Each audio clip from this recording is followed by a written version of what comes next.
G'day little nippers and welcome to the show! Now, let's kick October off to a great start with a Halloween classic, Nightmare Before Christmas.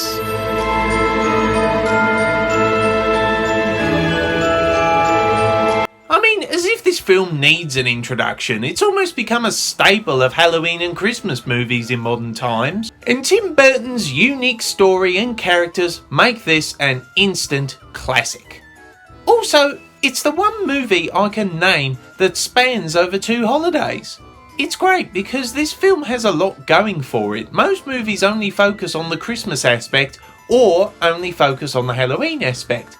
But Burton's clever direction gives appropriate time and seasonal film spirit to both of them.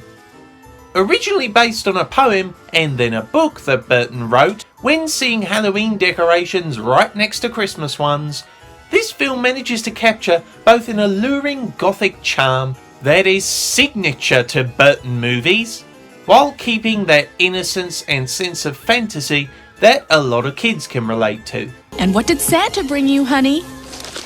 I mean, the story is just plain excellent. An original yet very relatable story about learning who you are and what you enjoy, and a lesson you don't see in many films too often, that occasionally you do need a little mayhem in your life to find the true depths of what you're most passionate about. Danny Elfman is in charge of music in this film. Hey, give me a listen. And is one of the few times he's been allowed to actually write music, and it certainly shows that he has a real talent for it. I guess one major problem would be that the setup is maybe a little too simplistic, and I believe the nostalgia critics summed it up the best. It doesn't allow for a ton of character or a ton of surprises, but that's not really the focus. It's supposed to operate more like a very basic fairy tale, like a book you'd read to your little kid. But, funnily enough, I feel and believe that this is what gives it strength. Think for a minute about the simplest fairy tales for a moment, like Snow White, Beauty and the Beast, and just see how they've evolved and what popularity they have now just based on the simpleness of their stories. There is literally no other film to compare this to because of the film's unique setting.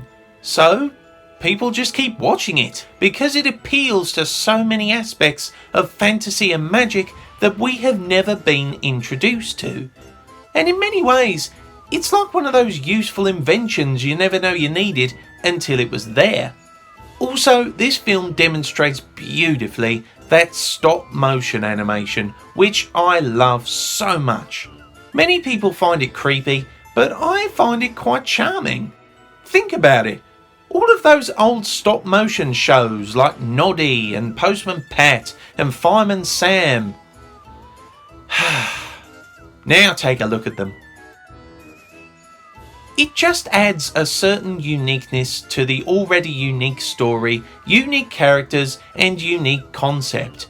How many films can you name where you hear this? Haven't you heard of peace on earth and goodwill toward men? Now!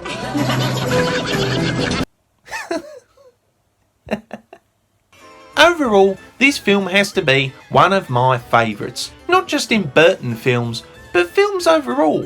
A unique story and experience like no other film has ever accomplished before.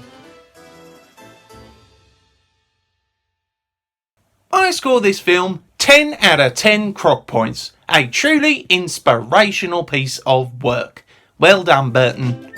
Take care, little nippers. Be sure to like, subscribe, follow me on Twitter, and, if you can, support me on Patreon. See you in a while, crocodiles!